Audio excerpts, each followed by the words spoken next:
Assalamu alaikum, très chers compatriotes. Ceci est un appel contre ce qu'on pourrait considérer comme de l'arbitraire, de l'injustice, les jalons de la division, mais surtout de la stigmatisation à outrance. Je vous explique le pourquoi. Il se trouve que l'État du Sénégal a pris une série de mesures pour limiter la circulation d'abord en Casamance, mais ensuite entre la Casamance et le reste du Sénégal. Et ce, sans aucune explication valable. Je vous explique les actes posés, en commençant par un arrêté du gouverneur de Ziguinchor qui stipule, je cite, que sur l'axe national numéro 4 entre Oulampan et Ziguinchor, la circulation n'est autorisée qu'entre 7h et 18h. Et cet axe-là est un axe stratégique du fait que ceux qui viennent de Dakar passent par Oulampan pour venir à Bignona, ensuite à Ziguinchor. Et qui connaît les contraintes pour quitter Dakar, traverser la frontière et arriver à Ziguinchor, c'est une probabilité que 18h vous trouve à Oulampan. Et donc vous risquez de passer la nuit à Oulampan, alors que vous êtes peut-être à une vingtaine de kilomètres de Bignona, et probablement à une trentaine de Ziguinchor. On vous bloque là, vous passez la nuit à la Belle Étoile. Voilà ce qui se passe. Mais c'est pas tout, puisque cet arrêté également du gouverneur stipule que sur l'axe national numéro 5 entre Bignona et Siliti, Siliti c'est vers la frontière avec la Gambie, la circulation n'y est autorisée qu'entre 8h et 16h. Quand je parle de circulation, ce ne sont pas seulement les véhicules de transport, c'est la circulation. Donc, y compris les voitures particulières, les motos-taxis et consorts, c'est-à-dire à cette heure-là, ces villes mortes sur l'axe, il n'y a pas de circulation. C'est pas tout. Il y a également cette même restriction sur la route départementale numéro 25 qui relie Djouloulou à Kafountine. Là également, il n'y a pas de circulation. Enfin, il n'y a de circulation qu'à partir de 8h jusqu'à 16h. À 16h, tout s'arrête. Il s'y ajoute maintenant cet embargo entre la Casamance et le reste du Sénégal. Et ça, c'est de nouvelles mesures sur lesquelles, en tout cas, il n'y a pas de documents officiels. Le bateau Aline Sitoé Diatta ne navigue plus. À quel motif? Pas d'explication. Parce qu'il n'est pas en panne.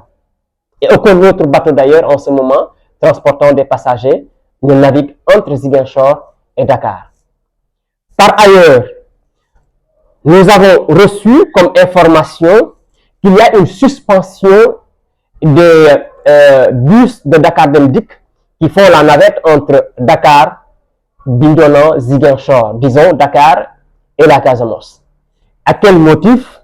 Là également, aucune explication. Mais sur le cas précis des véhicules de transport, les bus de Dakar Demdik, quand nous avons appelé pour savoir mais maintenant quelle sera la décision de la société par rapport à nous autres qui avons fait des réservations, on nous dit, en tout cas, nous, on attend une décision de levée de restrictions, ainsi de suite. Mais cette restriction, moi, je voudrais savoir, elle repose sur quoi? Pourquoi aujourd'hui, on refuse que le bateau Aline Sitoé Diatta navigue entre la Casamance et le reste du Sénégal, ou précisément Dakar? Pourquoi les véhicules de Dakar Demdik ne transportent plus de passagers entre Ziguinchor et le reste du Sénégal, précisément Dakar? Au même moment, les voitures de Dakar Demdik font des navettes sur l'ensemble du territoire national. Nous voulons savoir sur quelle base cela repose. Pourquoi aujourd'hui on voudrait mettre presque la Casamance en embargo en limitant extrêmement les déplacements en interne entre la Casamance et le reste du Sénégal? Sur quoi? Sur quoi cette décision est basée?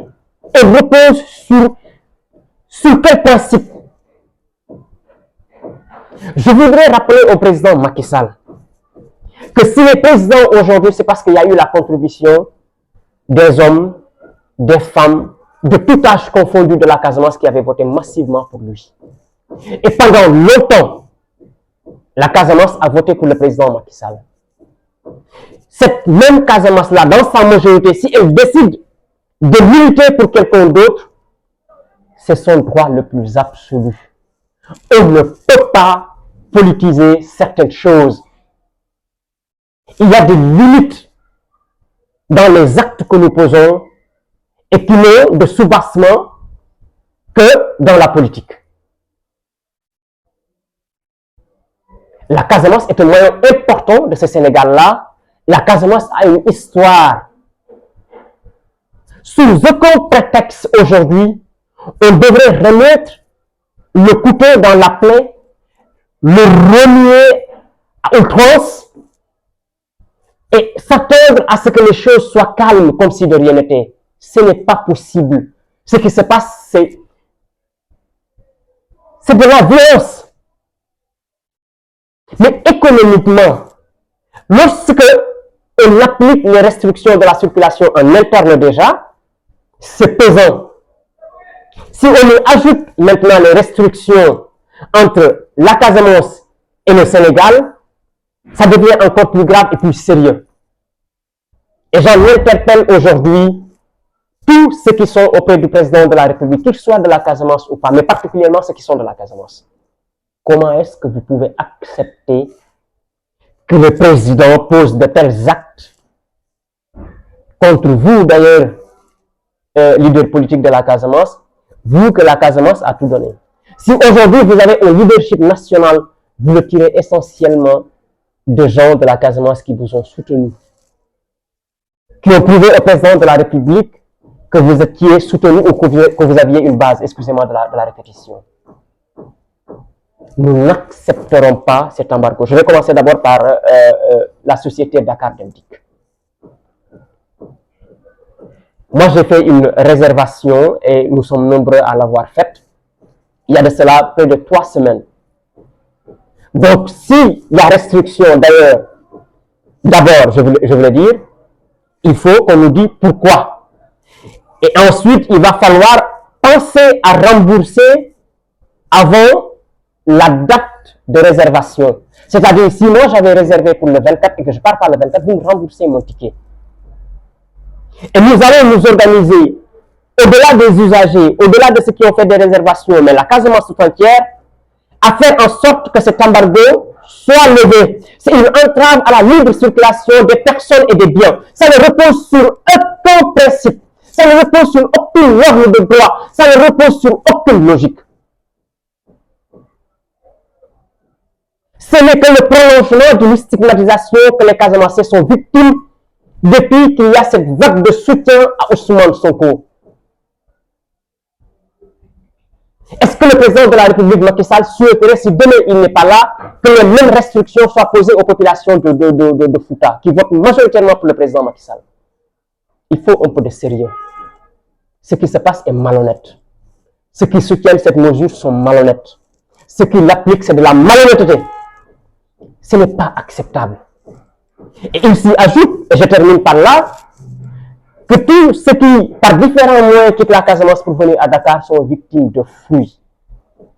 De fouilles corporelles, de fouilles vraiment exagérées. On cherche quoi?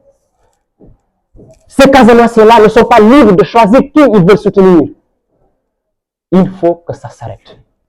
Ça ne peut pas continuer et nous allons nous organiser. Prenez-le comme vous voulez. Prenez-le comme vous voulez. Aujourd'hui, appel à la violence, machin, on en a ras-le-bol, on en a marre. Ce pays-là, il nous appartient tous. Si maintenant vous avez une justice qui vous permet de faire toutes vos forfaitures-là, allez-y, ne vous gênez pas. Mais nous n'allons pas nous laisser bâillonner de cette façon-là. C'est criminel ce que vous êtes en train de faire. Économiquement, vous tuez la Casamance et c'est criminel. Je regrette, mais c'est criminel. Voilà ce que je voulais partager. Et je répète encore pour Dakar Dem Dikk, nous reviendrons à la charge. Nous ne pouvons pas faire des réservations, vous suspendez sans communiquer, et c'est nous maintenant qui allons nous débrouiller pour partir, et vous allez réfléchir après, est-ce que vous allez rembourser ou pas? Non, vous allez rembourser. Si nous ne partons pas, vous allez rembourser. Et ensuite, nous porterons ce combat-là devant les juridictions parce que c'est illégal. Si vous allez à Tamba, vous devrez aller en Casamance. Si vous allez à Saint-Louis, vous devrez aller en Casamance. Les jeunes qui ont crié sur les plages, Macky Baïl, Sonko, ils viennent de la Casamance. Est-ce que, à un moment, il faut qu'on soit raisonnable. Je regrette, c'est inadmissible ce qui se passe. Voilà, et puis, nous espérons que le président reviendra à de meilleurs sentiments. Parce que libre de Goudoyon, pour nous faire le